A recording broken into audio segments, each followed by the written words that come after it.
A sala de reuniões estava em silêncio absoluto. 40 pares de olhos fixos em mim. Rogério Tavares tinha acabado de anunciar minha reestruturação. Essa palavra maldita que usam quando querem te humilhar, sem parecer vilões. De gerente de operações para assistente administrativa. Na frente de todos. Sua sócia, Camila Novaes, sorria daquele jeito venenoso, como se estivesse saboreando cada segundo da minha destruição pública. Mas o que eles não sabiam, o que ninguém naquela sala podia imaginar, é que eu estava calculando. Enquanto Rogério explicava com falsa piedade que precisávamos nos adequar ao novo momento da empresa, eu contava mentalmente 37 pastas, 15 caixas, centenas de documentos que provavam cada irregularidade, cada desvio, cada mentira que sustentava o castelo de cartas deles. E eu era a única, além deles, que sabia exatamente onde tudo estava guardado. No depósito da matriz. Aquele porão esquecido que ninguém mais acessava. O lugar onde eles esconderam todos os esqueletos que não podiam digitalizar. Eles achavam que eu era apenas mais uma funcionária quebrada, humilhada, pronta para aceitar as migalhas e seguir em frente. Não sabiam que estavam criando a pessoa mais perigosa que poderiam ter. Alguém sem nada a perder, com acesso total aos segredos e uma sede de justiça que queimava mais do que qualquer medo. A fusão com a Holdenberg Capital valia 2 bilhões de reais e eu estava prestes a reduzi-la a pó. Mas para entender como cheguei até aquele momento de poder absoluto, você precisa conhecer toda a história, desde o dia em que entrei naquela empresa, achando que tinha encontrado meu lugar no mundo. Meu nome é Helena Cordeiro, tenho 32 anos e durante 4 anos e meio fui gerente de operações administrativas na Tavares Novaes Consultoria, uma empresa de médio porte, especializada em assessoria financeira e compliance corporativo, para empresas familiares em São Paulo. Quando fui contratada, em setembro de 2019, a empresa ainda era pequena, com apenas 17 funcionários, e operava em uma sala comercial de 200 metros quadrados na Vila Olímpia. O escritório tinha aquele cheiro de startup em crescimento, café sempre fresco, móveis planejados novos e aquela energia de quem está construindo algo do zero. Rogério Tavares, o CEO e fundador, era um homem na casa dos 45 anos, com aquele estilo que tenta parecer descolado, mas que na verdade grita insegurança. Camisa social sem gravata, blazer italiano que custava mais do que 3 meses do meu salário e um relógio suíço que ele fazia questão de deixar aparecer em cada reunião. Ele me contratou pessoalmente depois de 3 entrevistas, onde jurou que estava montando uma equipe de confiança, de pessoas que entendem que uma empresa se constrói com ética e comprometimento. Engoli cada palavra como se fosse verdade. Sua sócia, Camila Novaes, era o oposto. Elegante, de forma calculada, sempre vestindo tons neutros, cabelo preso em um coque impecável e um sorriso que nunca chegava aos olhos. Ela era a diretora financeira, e todos sabíamos que era ela quem realmente comandava os números. Rogério era o rosto, o vendedor, o sedutor de clientes. Camila era a estrategista, a que fechava os contratos, a que garantia que o dinheiro entrasse. E como eu descobriria depois, a que garantia que parte dele saísse por canais muito convenientes. Minha função inicial era simples: organizar. A empresa estava crescendo rápido demais e o caos administrativo era real. Contratos perdidos, documentos sem catalogação adequada, fornecedores sem cadastro padronizado. Eu entrei como uma espécie de bombeira apagando incêndios burocráticos e eu era boa nisso, muito boa. Em 6 meses, implementei um sistema completo de gestão documental, digitalizei mais de 3.000 arquivos, criei protocolos de compliance interno e transformei aquela bagunça em uma operação que funcionava como um relógio suíço. Foi por isso que, em 2020, Rogério me promoveu para gerente de operações administrativas. Eu estava no céu. 30 anos, gerente de uma consultoria em crescimento, salário que tinha dobrado desde minha entrada e uma perspectiva real de crescer junto com a empresa. Meus pais, que sempre duvidaram que eu conseguisse me estabelecer depois de ter largado a faculdade de Direito no 3º ano para fazer administração, finalmente pareciam orgulhosos. Minha irmã mais nova, Júlia, me apresentava para os amigos como a executiva da família. O que eu não sabia é que minha promoção tinha um motivo muito específico. Em 2020, a Tavares Novaes fechou um contrato enorme com a Almeida Foods, uma rede de supermercados regional que valia cerca de 400 milhões de reais e estava se preparando para abrir capital na bolsa. O trabalho era consultoria completa, reestruturação administrativa, adequação de compliance, preparação de documentação para a CVM. Era o tipo de contrato que colocaria a empresa no mapa. E era o tipo de contrato que exigia uma operação administrativa impecável para esconder o que realmente estava acontecendo por trás das cortinas. Porque veja bem, enquanto Rogério e Camila vendiam para a Almeida Foods um trabalho de ética corporativa e governança transparente, eles estavam desviando recursos do próprio cliente. Criavam subfornecedores fantasmas, emitiam notas fiscais de serviços que nunca foram prestados, superfaturavam consultorias externas onde eles mesmos eram os beneficiários finais através de offshores. Era um esquema sofisticado, bem arquitetado e completamente ilegal. Eu descobri por acidente em março de 2021.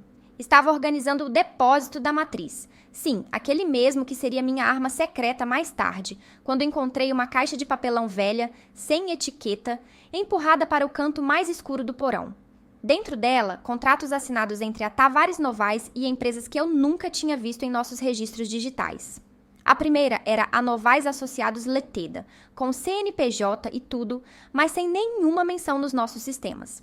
O contrato era de consultoria especializada em precificação de ativos, no valor de R$250 mil, pago pela Almeida Foods através da nossa intermediação. Não sou boba.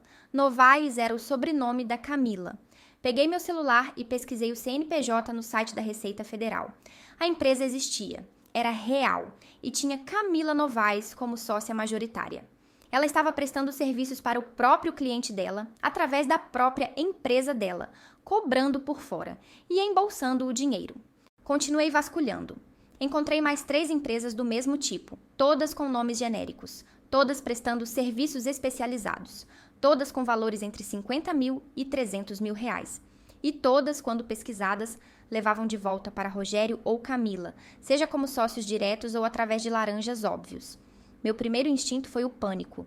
Eu era a gerente de operações. Se alguém descobrisse aquilo, eu poderia ser implicada. Poderia parecer que eu estava envolvida. Minha cabeça girava. Denuncio? Finjo que não vi? Confronto eles? Saio da empresa? Fiquei 1 semana sem dormir direito. Perdi 3 quilos de pura ansiedade. Mas no final, a ingenuidade ainda venceu. Eu decidi acreditar que talvez houvesse uma explicação. Que talvez eu estivesse interpretando errado, que pessoas que pregavam ética e compliance não seriam tão descaradas assim. Marquei uma reunião com Rogério. Entrei na sala dele com as mãos tremendo, levando uma das notas fiscais que encontrei. Disse que estava organizando o depósito e tinha encontrado alguns documentos que não estavam no sistema, e que estava preocupada com nossa adequação aos protocolos de compliance.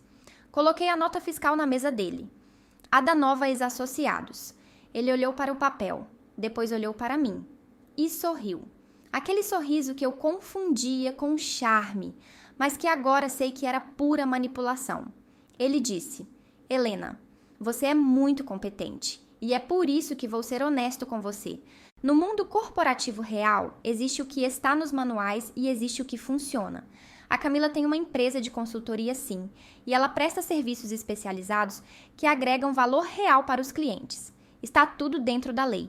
Você só não vê isso no sistema porque são contratos B2B diretos, que não passam pelo nosso fluxo administrativo padrão. Mas fico feliz que você tenha me trazido isso. Mostra que você leva compliance a sério.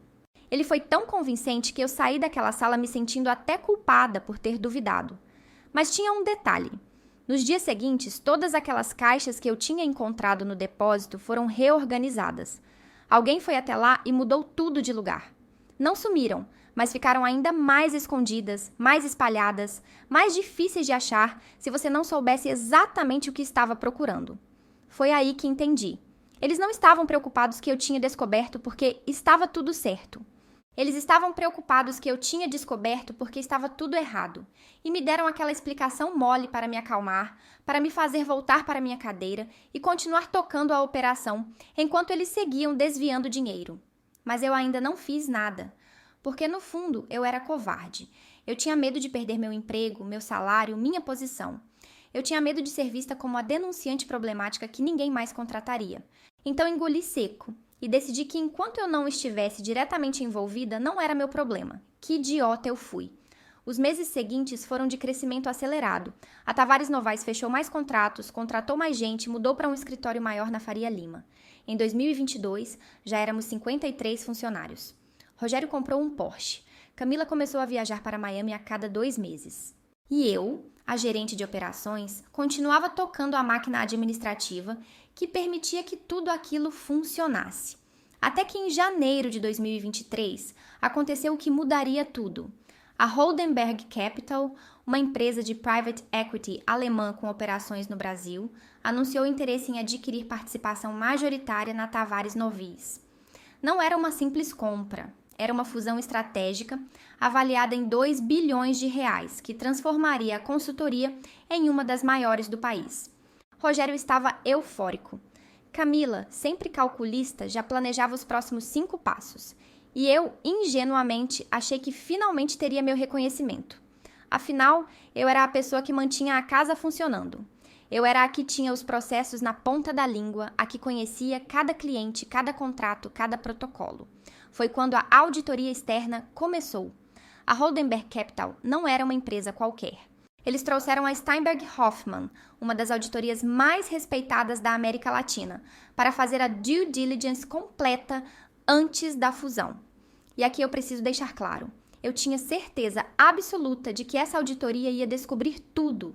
Os desvios, as offshores, os contratos fantasmas, tudo.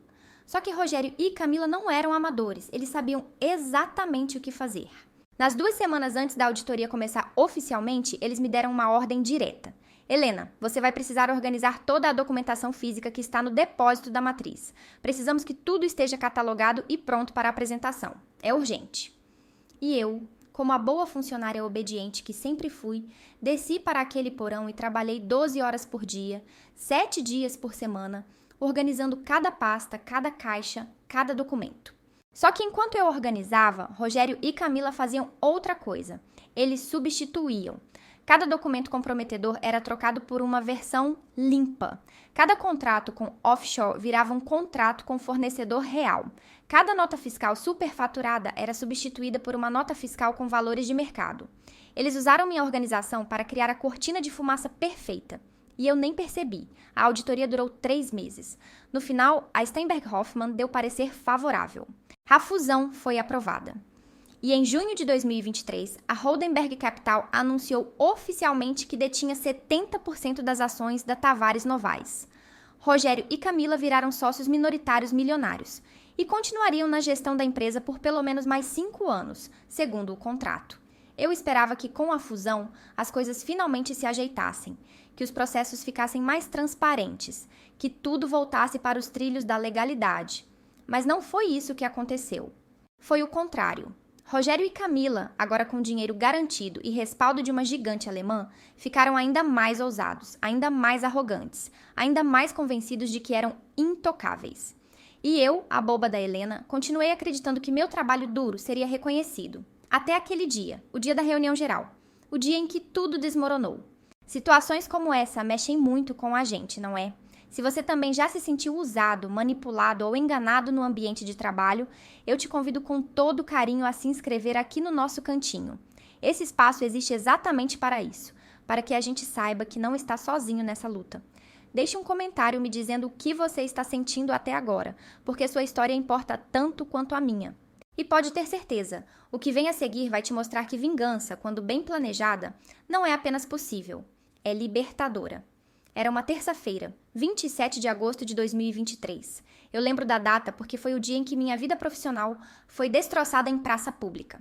Rogério convocou uma reunião geral às 14 horas no auditório do escritório novo. Disse que era para anunciar ajustes estruturais pós-fusão. Achei que seria algo sobre novos cargos, novos departamentos, talvez até promoções. Eu estava errada em um nível que ainda dói lembrar. Quando cheguei no auditório, já tinha umas 35 pessoas sentadas. Funcionários de todos os departamentos, consultores, analistas, pessoal de RH, financeiro, administrativo. A energia no ar era de expectativa. Algumas pessoas conversavam baixo, outras mexiam no celular. Sentei na terceira fileira, do lado da Beatriz Lemos, que era minha subordinada direta, e com quem eu tinha construído uma amizade genuína. Beatriz olhou para mim e sussurrou: "Você sabe do que se trata?" Balancei a cabeça. Não faço ideia, mas espero que seja coisa boa. Não era. Rogério entrou no palco. Sim, palco, porque o auditório novo era tão pretensioso quanto ele, com Camila ao lado. Os dois vestidos impecavelmente, como sempre. Ele começou com aquele discurso ensaiado de sempre. Querida equipe, estamos vivendo um momento histórico da empresa. A fusão com a Holdenberg Capital nos coloca em um novo patamar de excelência operacional e governança corporativa. Blá, blá, blá. Eu já tinha ouvido aquela ladainha 50 vezes. Mas então ele chegou na parte dos ajustes estruturais. E foi quando meu mundo começou a desabar. Como parte da nossa integração com os padrões globais da Holdenberg, ele disse com aquele sorriso falso colado no rosto, precisamos fazer algumas mudanças na estrutura de gestão, e uma delas envolve a gerência de operações administrativas. Meu estômago embrulhou. Eu sabia. Eu simplesmente sabia que não ia gostar do que viria a seguir. Helena Cordeiro, ele disse o meu nome olhando diretamente para mim, tem sido uma profissional dedicada. Mas a Holdenberg entende que operações administrativas precisa ser liderada por alguém com certificação internacional em gestão de processos corporativos. Portanto, estamos trazendo Markus Schneider, da matriz alemã, para assumir essa posição. O silêncio no auditório era ensurdecedor. Eu podia sentir os olhos de todos em mim. Beatriz pegou minha mão por baixo da cadeira e apertou. Eu queria sumir. Queria que o chão se abrisse e me engolisse. Mas Rogério não tinha terminado. Helena, você será reposicionada como assistente administrativa sênior, reportando diretamente ao Markus. Tenho certeza de que você vai trazer toda a sua experiência para ajudar na transição. Assistente administrativa. Depois de 4 anos e meio. Depois de ter construído toda a estrutura operacional daquela empresa. Depois de ter trabalhado 12 horas por dia para organizar a auditoria que permitiu que a fusão acontecesse. Eles me rebaixaram, na frente de 40 pessoas. Eu não conseguia respirar. Literalmente. Senti meu peito apertar, aquela sensação de que o oxigênio não chega. Minhas mãos começaram a tremer. Lágrimas queimavam nos meus olhos, mas eu me recusei a chorar ali. Não ia dar esse gosto para eles. Tentei levantar para sair, mas Beatriz me segurou. Não vai, não agora. Você é mais forte que isso, ela sussurrou. E ela tinha razão. Se eu saísse correndo, eles venceriam. Então fiquei. Sentada naquela cadeira de auditório, com as unhas cravando na palma da minha mão, enquanto Rogério continuava anunciando outras mudanças estruturais que eram basicamente reorganizar as cadeiras do Titanic. Quando a reunião acabou, depois de 45 minutos de tortura psicológica, eu levantei com toda a dignidade que consegui reunir e saí daquele auditório. Não olhei para ninguém. Fui direto para o banheiro feminino do andar de cima, tranquei a porta de um dos boxes e desabei. Chorei com a raiva que nunca tinha sentido na vida. Não era tristeza, era fúria pura. Como eles puderam fazer aquilo comigo? Como puderam me humilhar daquele jeito depois de tudo que fiz por aquela empresa? Depois de eu ter coberto as irregularidades deles, de ter organizado o depósito que escondia os esqueletos, de ter sido a engrenagem que fazia tudo funcionar. Fiquei ali por 20 minutos. Quando saí, lavei o rosto, refiz a maquiagem como deu e voltei para minha mesa. Mas tudo tinha mudado. As pessoas olhavam para mim com pena. Alguns desviavam o olhar, com vergonha alheia. Outros vinham com aquelas frases vazias. Tenho certeza que é temporário. Você é muito boa, logo aparece outra oportunidade. Tenta ver o lado positivo, menos responsabilidade é menos estresse. Menos responsabilidade. Eu queria gritar. Nos dias seguintes, a situação piorou. Markus Schneider chegou. Um alemão de 48 anos, com aquele sotaque carregado e aquela arrogância europeia de quem acha que brasileiro não entende de gestão corporativa.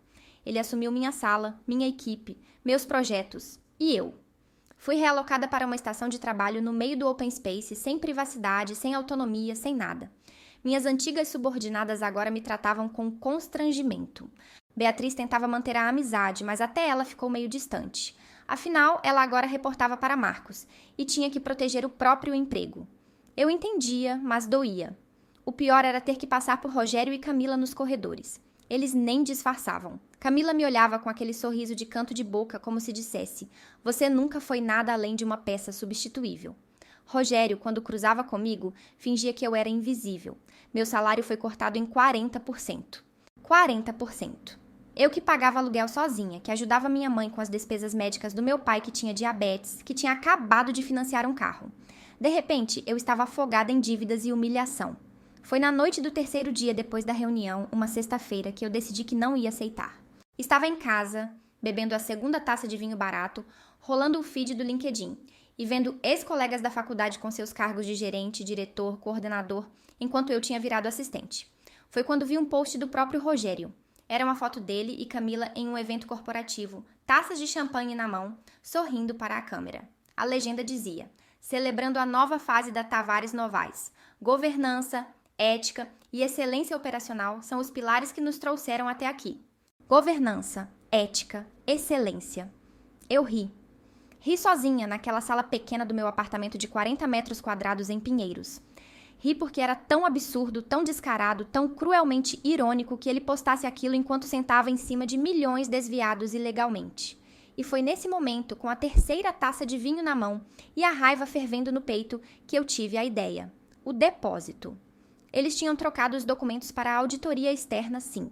Mas eu sabia onde estavam os documentos originais, porque eu fui a última pessoa a organizar aquele porão antes da auditoria, e eu tinha visto para onde eles empurraram as caixas comprometedoras, para o canto mais escuro, mais empoeirado, mais esquecido do depósito, provavelmente achando que ninguém nunca mais olharia para lá. Mas eu olharia, e mais do que isso, eu documentaria tudo. Tomei a decisão ali mesmo. Na segunda-feira, eu voltaria para aquele depósito e começaria a montar meu arsenal. Não para apenas me vingar, mas para destruir o castelo de mentiras que eles construíram. Para garantir que a Holdenberg Capital soubesse exatamente com quem tinha fechado o negócio.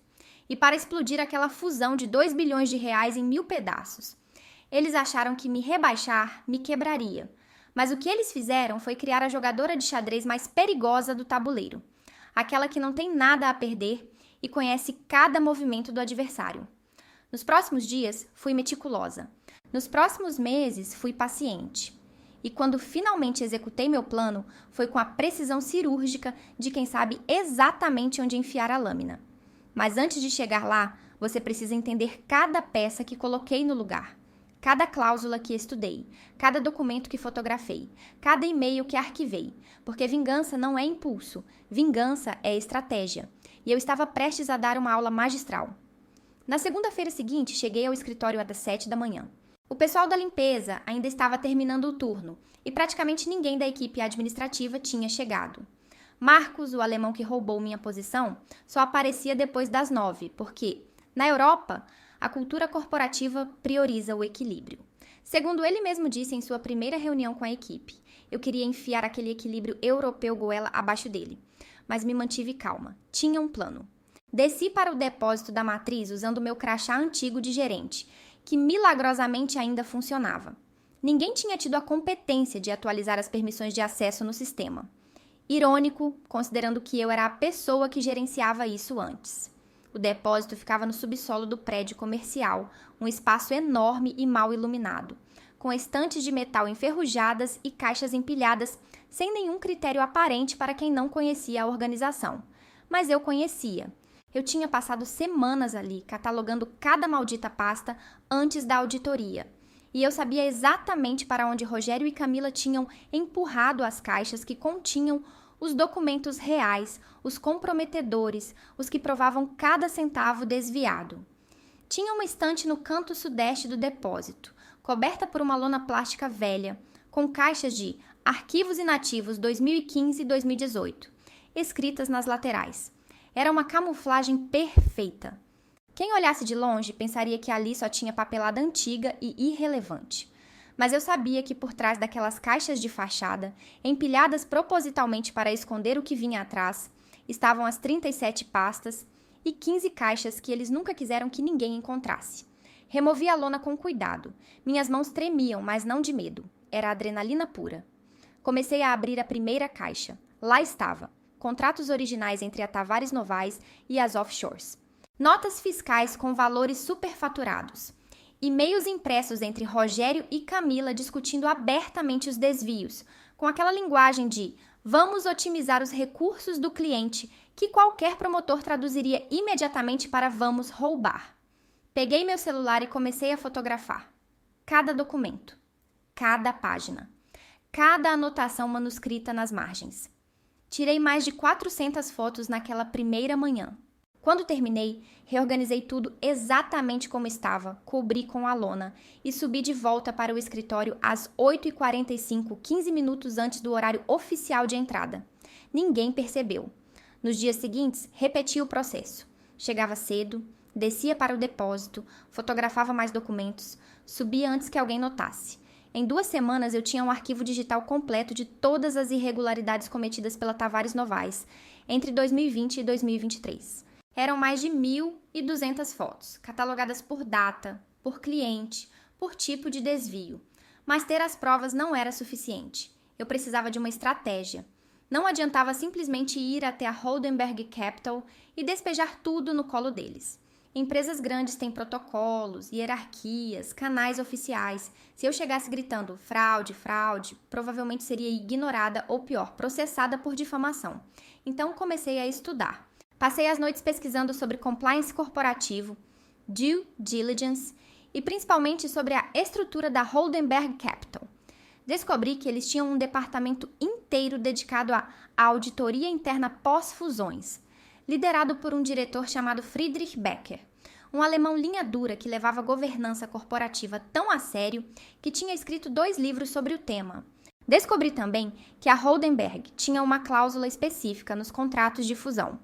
Se nos primeiros 18 meses após a aquisição fossem descobertas irregularidades financeiras que não tivessem sido reportadas durante a due diligence, a fusão poderia ser revertida, com multas pesadas para os vendedores.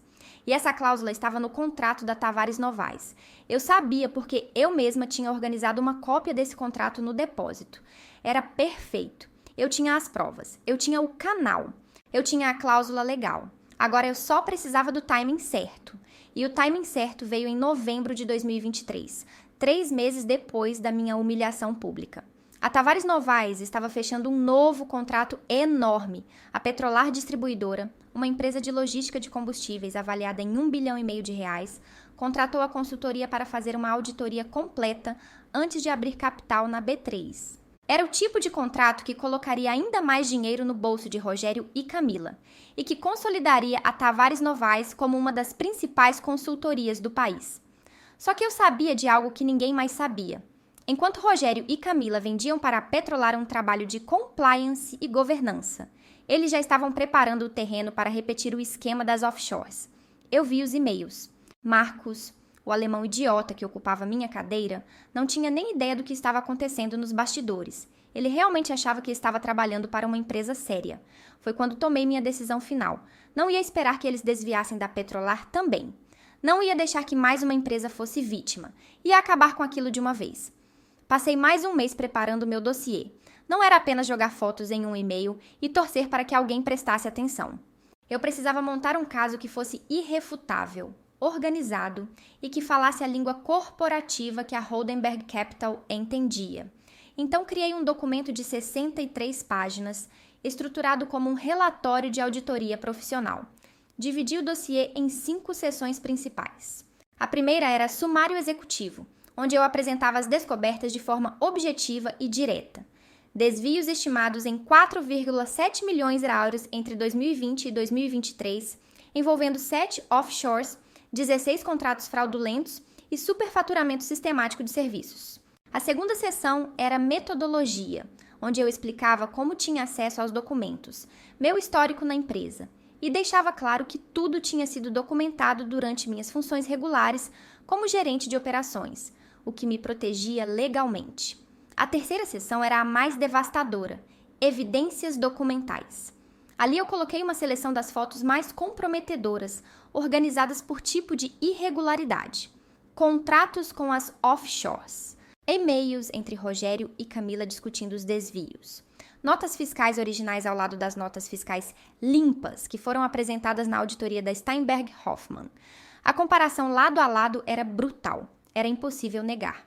A quarta seção era impacto nos clientes e na due diligence, onde eu detalhava como a fraude tinha afetado cada cliente, especialmente a Almeida Foods, que tinha pagado por serviços que nunca foram realmente prestados, e como a auditoria pré-fusão tinha sido deliberadamente manipulada com a troca de documentos. E a quinta seção, a cereja do bolo, era a relevância para a cláusula contratual 7. 3. Onde eu citava textualmente a cláusula de reversão de fusão e explicava por que tudo aquilo se enquadrava perfeitamente nos termos. Levei 15 dias para terminar o dossiê. Revisei cada vírgula, verifiquei cada referência, imprimi uma cópia física e guardei em um cofre que aluguei em um banco como seguro.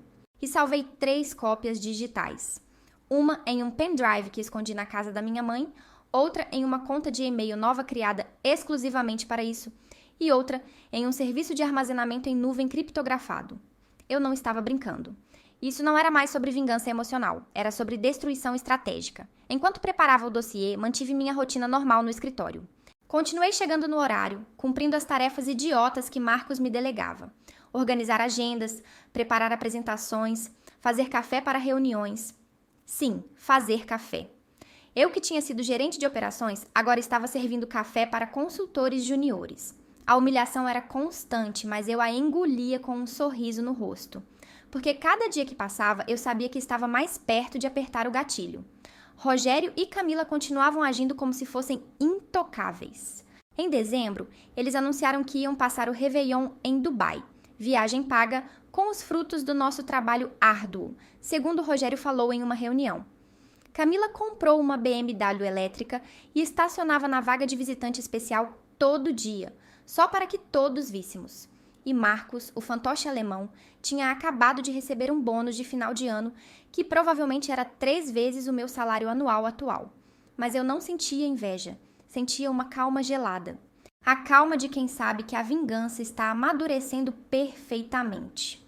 O momento certo chegou em 18 de dezembro de 2023. A Tavares Novaes estava fechando oficialmente o contrato com a Petrolar Distribuidora. Ia ter uma festa de celebração no escritório, com champanhe francês, buffet de alta gastronomia e toda a pompa que Rogério adorava. A Holdenberg Capital tinha enviado 2 executivos de Frankfurt para participar da celebração. Afinal, aquele contrato representava a consolidação da fusão e expansão dos negócios. Eu fui convidada para a festa, obviamente. Não como gerente, mas como parte da equipe administrativa que faz tudo acontecer nos bastidores, segundo as palavras condescendentes de Marcos. Coloquei meu melhor vestido preto, aquele que eu usava nas reuniões importantes, quando ainda era gerente, e fui. A festa começou às 19 horas. O escritório estava decorado com aquelas luzinhas douradas irritantes, mesas com petiscos sofisticados e uma playlist de jazz instrumental que tentava criar uma atmosfera de elegância. Rogério estava radiante, circulando entre os convidados com seu copo de champanhe, apertando mãos, dando risadas altas demais. Camila estava em um canto conversando com os alemães da Holdenberg, provavelmente vendendo alguma outra mentira. Eu fiquei ali por 40 minutos. Sorri quando necessário. Comi alguns canapés. Bebi meio copo de vinho branco e observei. Observei Rogério fazendo um brinde, a ética e a excelência que nos trouxeram até aqui. Observei Camila acenando para mim com aquele sorriso falso, como se meu rebaixamento nunca tivesse acontecido. Observei Marcos explicando para um consultor júnior como a gestão alemã estava elevando os padrões da operação brasileira. Às 20 horas e 15 minutos, saí da festa sem me despedir de ninguém. Peguei um Uber até meu apartamento. Liguei o notebook, abri minha conta de e-mail. E, finalmente, depois de 4 meses de planejamento meticuloso, redigi o e-mail que mudaria tudo. O destinatário era Friedrich Becker, diretor de auditoria interna pós-fusões da Holdenberg Capital. Coloquei em cópia oculta 3 endereços: o do departamento jurídico da Holdenberg, o do conselho de administração e o de um jornalista investigativo do Valor Econômico que eu tinha pesquisado e sabia que cobria casos de fraude corporativa. O assunto do e-mail era simples e direto: irregularidades financeiras graves na Tavares Novaes Consultoria, due diligence comprometida. O corpo do e-mail tinha 4 parágrafos. No primeiro, eu me apresentava. Helena Cordeiro, ex-gerente de operações administrativas da Tavares Novaes, 4 anos e meio de empresa, responsável pela organização documental durante a auditoria pré-fusão. No segundo, eu explicava que tinha descoberto evidências de fraude sistemática que não foram reportadas durante a due diligence e que comprometiam a integridade da fusão. No terceiro, eu fazia referência à cláusula 7, 3 do contrato de fusão, e explicava que as irregularidades descobertas se enquadravam perfeitamente nos termos de reversão. No quarto, eu anexava o dossiê completo de 63 páginas e me colocava à disposição para fornecer esclarecimentos adicionais e acesso aos documentos físicos originais. Reli o e-mail 5 vezes. Meu coração estava disparado. Minhas mãos tremiam sobre o teclado. Eu sabia que apertar aquele botão significava queimar todas as pontes. Significava que eu nunca mais trabalharia na Tavares Novaes. Significava que Rogério e Camila viriam atrás de mim com tudo. Significava processo, advogados, exposição pública. Mas também significava justiça. Significava que eles finalmente pagariam. Significava que a humilhação que sofri teria um propósito. Posicionei o cursor sobre o botão Enviar e cliquei. O som do e-mail sendo despachado foi o som mais doce que já ouvi na vida. Não foi um simples whoosh de notificação. Foi o som de um império começando a ruir. Foi o som da minha dignidade sendo restaurada. Foi o som do jackmate perfeito. Fechei o notebook, peguei meu celular e desliguei. Não queria ser perturbada naquela noite. Servi um copo de vinho, coloquei minha playlist de músicas brasileiras antigas que minha avó adorava e sentei no sofá. E pela primeira vez em 4 meses, desde aquela maldita reunião de agosto, eu dormi em paz. Na manhã seguinte, uma sexta-feira, acordei com o celular explodindo de notificações. Eram 7h30 da manhã e eu tinha 17 chamadas perdidas, 32 e-mails não lidos e 27 mensagens no WhatsApp. Ignorei tudo, tomei café com calma e decidi que não iria para o escritório. Afinal, que diferença faria? Eu já sabia o que estava acontecendo lá. Estava certa. Às 9 da manhã, recebi uma ligação de um número com DDD de São Paulo que eu não conhecia. Atendi. Era Friedrich Becker, o diretor de auditoria da Holdenberg. Ele falava português com sotaque alemão carregado, mas era compreensível. Senhora Cordeiro, recebemos seu dossiê. Preciso que venha até nosso escritório hoje às 14 horas para uma reunião urgente. Traga identificação e qualquer documentação adicional que possa ter. Eu disse que estaria lá. Às 14 horas em ponto, eu estava na sede brasileira da Holdenberg Capital, na Avenida Brigadeiro Faria Lima. O prédio era intimidador. 23 andares de vidro espelhado, recepção de mármore, seguranças uniformizados. Subi até o 18º andar, onde ficava o departamento de auditoria. Friedrich Becker me recebeu pessoalmente. Ele era um homem alto, magro, de uns 50 e poucos anos, com óculos de armação fina e aquela postura alemã de eficiência absoluta. Estava acompanhado de 3 advogados da Holdenberg e de um auditor externo da Ernst Young, que eles tinham chamado às pressas.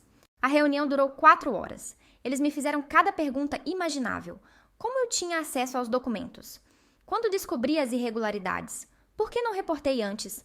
Como tinha certeza de que os documentos eram autênticos?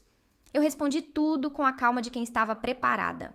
Expliquei que tinha descoberto por acidente em 2021, que na época fui ingênua o suficiente para acreditar na explicação de Rogério, e que só tomei a decisão de reportar depois de ser injustamente rebaixada e perceber que aquilo não tinha sido um erro de julgamento, mas sim um esquema deliberado e continuado.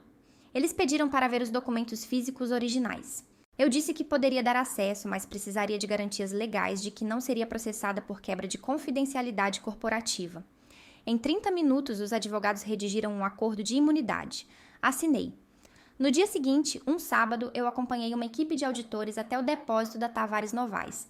Usaram meu crachá antigo para entrar. Ainda funcionava, ironicamente. Removi a lona, mostrei as caixas e assisti enquanto eles fotografavam, catalogavam e eventualmente removiam todas as 37 pastas e 15 caixas comprometedoras. O depósito foi lacrado com fitas de evidência. A Tavares Novaes estava oficialmente sob investigação interna da Holdenberg Capital. Rogério e Camila não estavam no escritório, era fim de semana, mas eu sabia que o inferno estava prestes a cair sobre eles. E caiu. A sua presença aqui é o que dá sentido a tudo isso. Se essa história está mexendo com você, se está fazendo seu sangue ferver de indignação ou de satisfação, Então se inscreva para não perder nenhuma outra. Esse canal existe para isso, para mostrar que a gente não precisa aceitar a injustiça calada.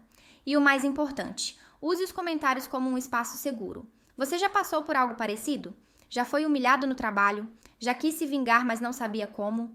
Conte sua história, sugira um tema, desabafe. Vamos criar essa corrente de apoio e de justiça juntos.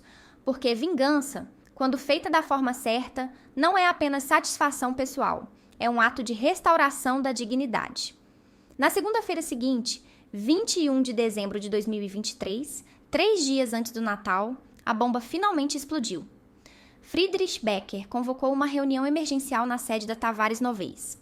Estavam presentes Rogério Tavares, Camila Novaes, Marcos Schneider, o Conselho Administrativo da Holdenberg no Brasil e um batalhão de 6 advogados.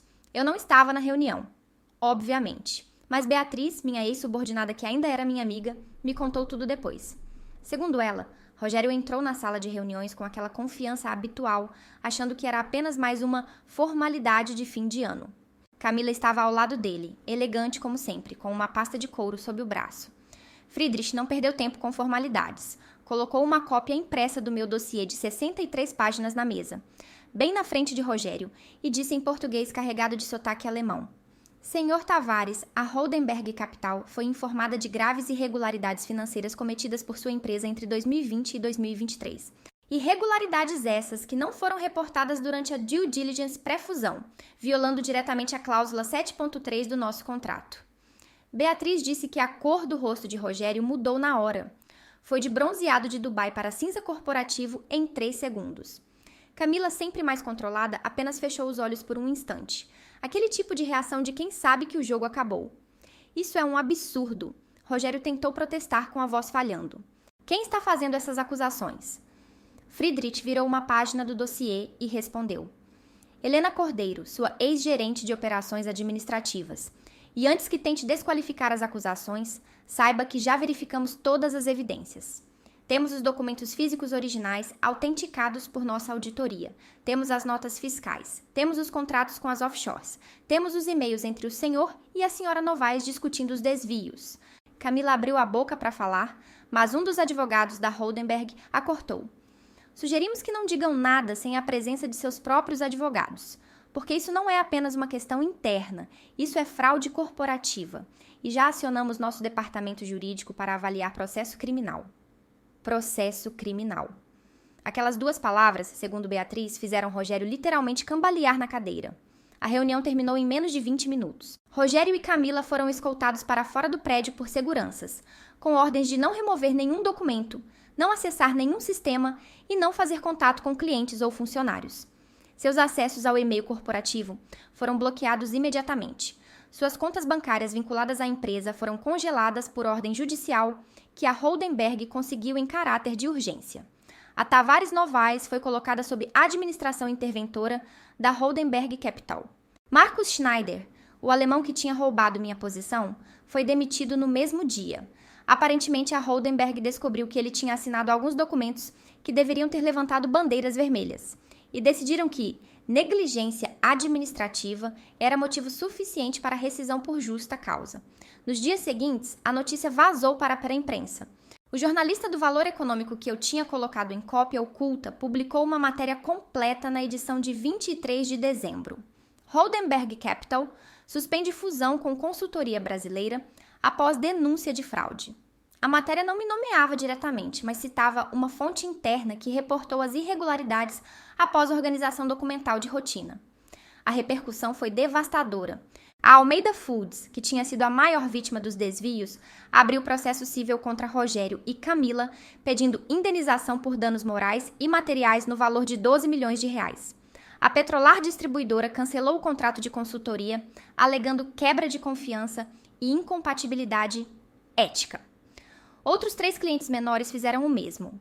Em 28 de dezembro, exatos 10 dias depois que enviei o e-mail, a Holdenberg Capital anunciou oficialmente a reversão completa da fusão, com base na cláusula 7.3.